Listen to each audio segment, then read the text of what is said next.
Bit cake. হ্যাঁ বন্ধুরা, দোকানের মতো করে বিট কেক যদি বাড়িতেই তৈরি করা যায় তাহলে কেমন হয়। সামনেই বড়দিন আসছে, এই কেকটা বাড়িতে বানিয়ে বাড়ির সবাইকে জাস্ট চমকে দিতে হবে। নমস্কার বন্ধুরা, আমার মায়ের রান্নাঘর মনিকা কুকিং কিচেনের আরও একটা নতুন পর্বে তোমাদের সকলকে স্বাগত। আশা করি সকলেই খুব ভালো আছো। তাহলে আরও একটা নতুন পর্বে আরও একটা নতুন রেসিপি নিয়ে তোমাদের সামনে চলে এলাম। আজকের রেসিপি একটা নতুন ফ্লেভারে বিট কেক। এত সুন্দর নরম স্পঞ্জি বিট কেক তোমরা বাড়িতে খুব কম সময়ে বানিয়ে ফেলতে পারবে, এটা হয়তো এখনও তোমরা ভাবতে পারছো না। সো তোমাদের কাছে পুরো ভিডিওটা দেখার অনুরোধ রইল। পুরো ভিডিওটা মন দিয়ে দেখো আর আজই বাড়িতে বানিয়ে ফেলো এই কেকটা। হাতে সময় খুব কম, সো চলো রেসিপিটা শিখে নেওয়া যাক। তাহলে চলো প্রথমেই দেখে নেওয়া যাক কেকটা বানানোর জন্য আমরা কী কী উপকরণ ব্যবহার করছি। 2 বাটি ময়দা, 1 বাটি চিনি, 2টো মাঝারি সাইজের beet, baking powder, baking soda, তেল, ভ্যানিলা এসেন্স, গুঁড়ো দুধ। এই উপকরণগুলো দিয়ে কিভাবে বাড়িতে একটা দুর্দান্ত স্বাদের বিট কেক চট করে বানিয়ে ফেলতে পারবে সেটাই এই ভিডিওতে শিখে নাও। ওদিকে মা রেডি। আমাদের প্রথম কাজ হলো বিটটাকে ছাড়িয়ে কেটে নেওয়া। এখানে আমরা 2টো বিট নিয়েছি, প্রথমেই দেখালাম। দেখো, 2টো বিটে যে কেকটা পুরোপুরি লাল হবে, মানে টকটকে লাল হবে, সেটা কখনোই সম্ভব না। তার জন্য ফুড কালার ইউজ করতে হবে। কিন্তু আমার দরকার ন্যাচারাল একটা কালার আর ফ্লেভার, আর এই বিট দিয়েই ন্যাচারাল একটা কালার আর ফ্লেভার তোমরা খুব সহজেই পেয়ে যাবে।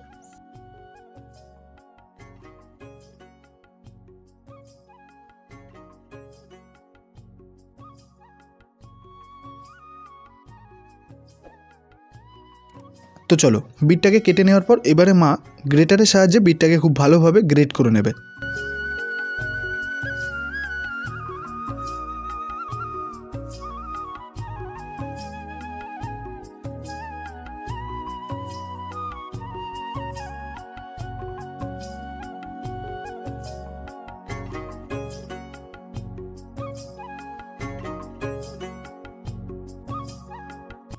তাহলে বন্ধুরা, বিটটাকে গ্রেট করে নিয়েছি। এবারে একটা সাদা ফ্রেশ সুতির কাপড় নেব। এবারে এই কাপড়টার ওপরেই গ্রেট করা বিটটাকে দেব। তো এবারে বিটটাকে মাঝখানে রেখে কাপড়টাকে চারপাশ থেকে মুড়িয়ে নেব। তারপর হালকা প্রেস করলেই দেখবে একদম লাল টকটকে রস বেরিয়ে আসছে। তো বন্ধুরা, এইটুকুই রস হবে, দেখতেই পাচ্ছ। আরেকটু দরকার ছিল, কিন্তু কিছু করার নেই, ঘরে বিট নেই, চাপের কোনো ব্যাপার নেই। এতেই একটা দারুণ মিষ্টি কালার আমরা পেয়ে যাব।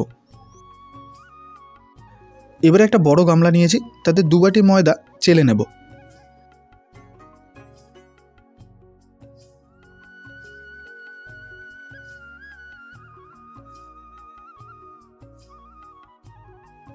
দেখতেই পাচ্ছ বন্ধুরা, ছাঁকনিতে ছোট ছোট কিছু দানা রয়েছে, আর এই কারণেই কিন্তু চেলে নেওয়া।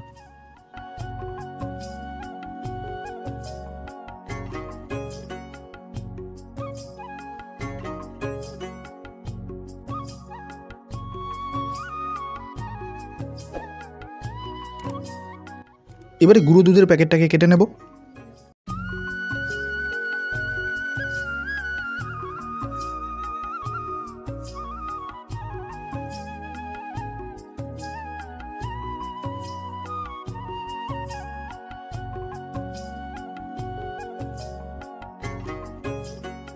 হাফ চামচ বেকিং পাউডার দেব, হাফ চামচের থেকে একটু কম বেকিং সোডা। এবারে দিয়ে দেবো চিনি। শুরুতেই যে চিনির বাটিটা দেখিয়েছিলাম সেই চিনিটা পুরোটাই দিয়ে দেবো। এবারে দিয়ে দেবো তেল। তোমরা শুরুতেই হয়তো তেলের বাটিটা খেয়াল করেছো, পুরো তেলটাই এখানে দিয়ে দেবো। 150 গ্রাম মতো তেল এখানে আছে, হয়তো একটু বেশি হলে হতে পারে। এবারে বিটের রসটা দিয়ে দেবো, সামান্য বাটি ধোয়া জল। এবারে আমাদের গুরুত্বপূর্ণ কাজ এটা, ব্যাটারটাকে একদম ফাইন করে ফেটিয়ে নেওয়া।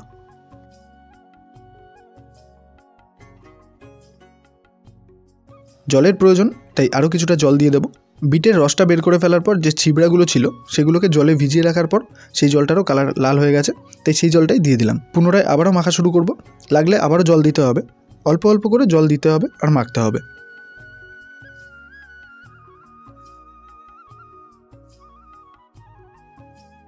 তো বন্ধুরা, দেখতেই পাচ্ছ ব্যাটারটা কিন্তু এখনও বেশ ঘন, তাই আরও কিছুটা জল দেব। আশা করি আর জল লাগবে না। এবারে ফাইনাল ব্যাটারটা মা তৈরি করবে।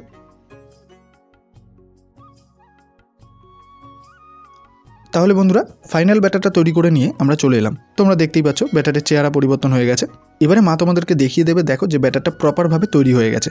দেখতে পাচ্ছ ব্যাটারটাকে প্রপারভাবে ফেটিয়ে নেওয়ার পর যে কোনো কিছু দিয়ে ব্যাটারটাকে উপরে তুলে দেখবে, যখন ব্যাটারটা নিচে পড়বে দেখবে একদম পাট হয়ে পড়ছে, তখনই বুঝবে ব্যাটারটা প্রপারভাবে তৈরি হয়ে গেছে। এবারে ব্যাটারটাকে একটা পাত্র দিয়ে ঢেকে 10 মিনিটের জন্য রেস্টে রাখবো। এবারে একটা ছোট বাটিতে নিয়ে নেব 2 চামচ টুটি ফুটি। এবারে 1 চামচ ময়দা দিয়ে এই টুটি ফুটিটাকে ভালো করে নাড়িয়ে চাড়িয়ে নিতে হবে। টুটি ফুটিটা দেখবে একে অপরের গায়ে লেগে থাকে। ময়দাটা দেওয়ার কারণ হলো যাতে একে অপরের গায়ে লেগে না থাকে আর কেকে দেওয়ার সময় চারিদিক যাতে ছড়িয়ে থাকে। 10 মিনিট রেস্টে রাখার পর এবারে আমরা ব্যাটারে টুটি ফুটিটা অ্যাড করব। এবারে আবারও আমরা ব্যাটারটাকে বেশ ভালোভাবে নাড়িয়ে চাড়িয়ে নেব। ভালো করে খেয়াল করে দেখো টুটি ফুটিটা কিন্তু চারিদিক ছড়িয়ে যাচ্ছে, কোনোটার গায়ে কিন্তু কোনোটার লেগে নেই। ময়দা না দিলে এগুলো কিন্তু চারিদিক ছড়াতো না, একই জায়গায় থেকে যেত। হয়তো এখনও অনেকে ভাবছো, আবার এখনও অনেকে ভাবছোই না। এখনও কিন্তু একটা জিনিস দিইনি, আর সেটা হলো ভ্যানিলা এসেন্স। এখনও দেবো না, আর একটু পরে। তো চলো, বাটি রেডি। এবারে সামান্য পরিমাণ তেল দিয়ে দিলাম, তারপরে তেলটাকে বাটির গায়ে ভালো করে মাখিয়ে নিতে হবে।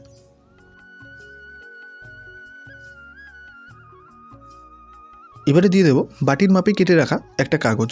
এটা আমি খাতা থেকেই কেটেছি। এটা সেমন কোনো টাফ ব্যাপার নয়, তোমরা চাইলে আমার মতো খাতার পেপার দিতে পারো, খবরের কাগজ দিতে পারো, কলা পাতা দিতে পারো, কোনো ব্যাপার না। এবারে এর উপরেও কিছুটা তেল দিয়ে দিলাম। এবারে তেলটাকে ভালো করে কাগজের ওপরে মাখিয়ে নেব।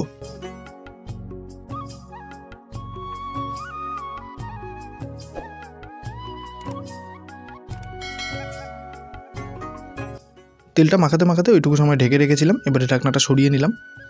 এবারে দিয়ে দেবো ভ্যানিলা এসেন্স। এখানে হাফ চামচ মতো ভ্যানিলা এসেন্স আমরা দিলাম। চাইলে উপকরণের সময়ও ভ্যানিলা এসেন্সটা দিয়ে দিতে পারতাম, আবার টুটি ফুটি দেওয়ার সময়ও দিতে পারতাম, কিন্তু দিইনি। সবার শেষে এটা দেওয়ার কারণ হলো এবারে আমরা সলিড ফ্লেভারটা পাবো। অনেক আগে দিলে ফ্লেভারটা মিশে যেত, এখন আশা করছি ফ্লেভারটা অন্যরকম পাবো। এবারে ভালো করে ভ্যানিলা এসেন্সটা ব্যাটারের সাথে মিশিয়ে নেব।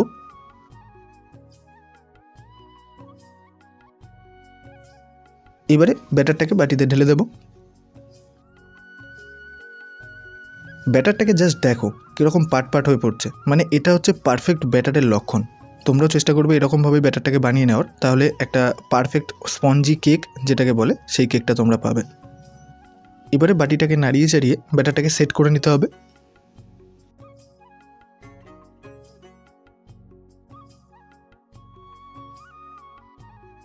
এবারে মা উনুনটাকে ধরিয়ে নেবে, তার জন্য উনুনে কাঠ দিয়ে দিচ্ছে। কিন্তু আমি দেখতে পাচ্ছি এখনও ভিডিওতে যারা রয়েছে তারা অনেকেই চ্যানেলটাকে সাবস্ক্রাইব করোনি। চটপট চ্যানেলটাকে সাবস্ক্রাইব করে ফেলো। ব্যাস, আগুন জ্বলে উঠেছে, উনুন রেডি। এবারে বসিয়ে দেবো কড়াই। এবারে দিয়ে দেবো বেশ কিছুটা পরিমাণ বালি। এবারে একটা কিছু দিয়ে নাড়িয়ে চাড়িয়ে বালিটাকে একটু ছড়িয়ে দেবো। এবারে কিন্তু বালিটাকে একদম দারুণভাবে গরম করে নিতে হবে। এবারে ভালো করে বালিটা গরম হয়ে যাওয়ার পর বসিয়ে দিলাম কেকের পায়া। এবারে বসিয়ে দেবো কেকের বাটিটা। এবারে একটা পাত্র দিয়ে ঢেকে দিলাম, যাতে চারিপাশ থেকে হাওয়া বেরোতে না পারে। এরকমই একটা পাত্র দিয়ে ঢেকে দিলাম 40 মিনিটের জন্য। তো 40 মিনিট পর আমরা ফিরে এলাম। খুবই উৎসাহের সাথে ঢাকনাটাকে সরিয়ে নেবে মা। মাঝখানে মা এসে 2-1 চেক করে নিয়েছে পারফেক্ট হলো কি না। এবারে মা তোমাদেরকে দেখিয়ে দেবে কেকটা পারফেক্টভাবে হলো কি না। চলো দেখে নাও। দেখতেই পাচ্ছ কাঠির গায়ে কিন্তু কিছু লেগে নেই, তাহলে বুঝে যেতে হবে কেকটা ভালোভাবে হয়েছে। চলো আরও একবার দেখে নাও।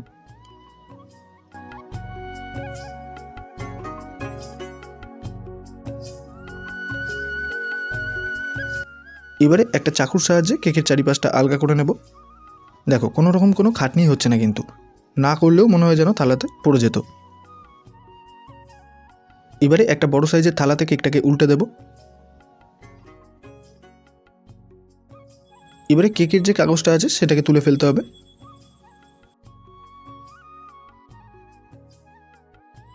তো দেখতেই পাচ্ছ বন্ধুরা, কেকের নিচটাও কিন্তু একদম পারফেক্ট, কোনো রকমভাবে পুড়ে যায়নি। তো বন্ধুরা এবারে দেখতেই পাচ্ছ কেকের ওপরের যে ফোলা অংশটা আছে সেটাকে একটা চাকু দিয়ে কেটে দেব।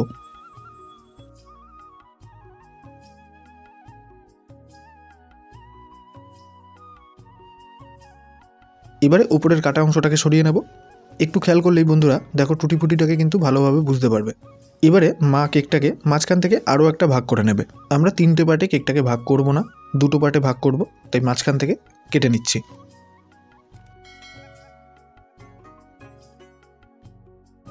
কেকের মাঝখানের অংশটাকেও সাইডে সরিয়ে নেব।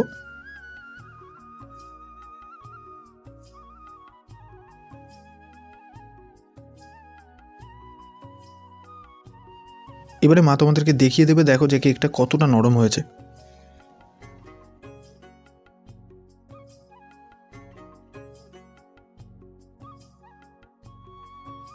তাহলে বন্ধুরা এবারে কেকের যে একদম নিচের পার্টটা রয়েছে সেই পার্টের ওপরে ক্রিম মাখিয়ে দেবো। তোমরা সবাই জানো এটা হোয়াইট ক্রিম, কেকের দোকানে অনায়াসেই পেয়ে যাবে। তো এই ক্রিমটা আমাদের আগে থেকেই রেডি করা ছিল, তাই ক্রিমটাকে আমরা কেকের গায়ে মাখিয়ে দিচ্ছি।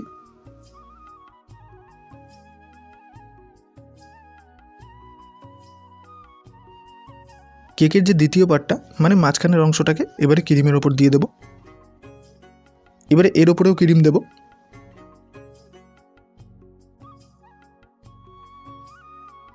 তো বন্ধুরা দেখতেই পাচ্ছ টোটাল কেকে কিন্তু মা ক্রিম মাখিয়ে দিয়েছে।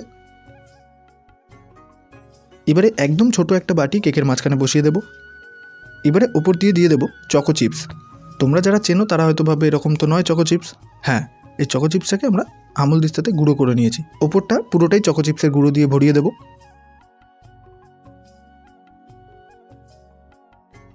তো বন্ধুরা দেখতেই পাচ্ছ ওপরটা পুরোটাই চকো চিপস দিয়ে ভরিয়ে দিয়েছি। এবারে উপরের যে ছোটো বাটিটা সেটাকে তো তুলতে হবে। মা অনেক চেষ্টা করেও পারছিল না, ভেবেছিল সহজেই উঠে যাবে কিন্তু উঠছিল না।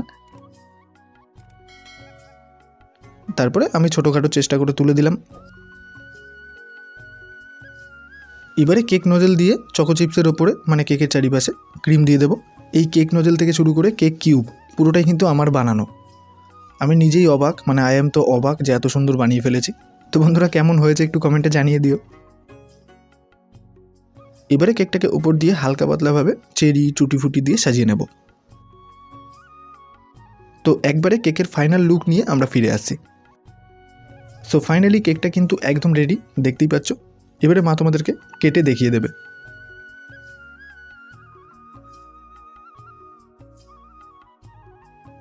দেখো কত সুন্দরভাবে কেকটা কেটে গেল। এবারে মা তোমাদেরকে দেখিয়ে দেবে, দেখো কতটা নরম হয়েছে। একদম কম খরচে প্রপার দোকানের মতো কেক। দোকানের মতো প্রপার ফিনিশিং হয়নি কারণ সেই যন্ত্রপাতি আমাদের কাছে নেই, কিন্তু খেলেই বুঝতে পারবে দোকানের থেকেও ভালো হয়েছে। অসাধারণ দোকানের মতো কেক। সবথেকে বড় কথা খুবই কম খরচে আর খুবই কম সময় বাড়িতে বানিয়ে ফেলতে পারবে। তাই আজই বাড়িতে কেকটা বানিয়ে ফেলো, সময় কিন্তু একদম হাতে নেই। ভিডিওটা কেমন লাগলো, কেকটা কেমন লাগলো, বানানোর পর খেয়ে কেমন লাগলো সেটা অবশ্যই কমেন্টে জানিয়ে দেবে। দেখা হবে আরও একটা রেসিপিতে, ততক্ষণ সকলে ভালো থেকো।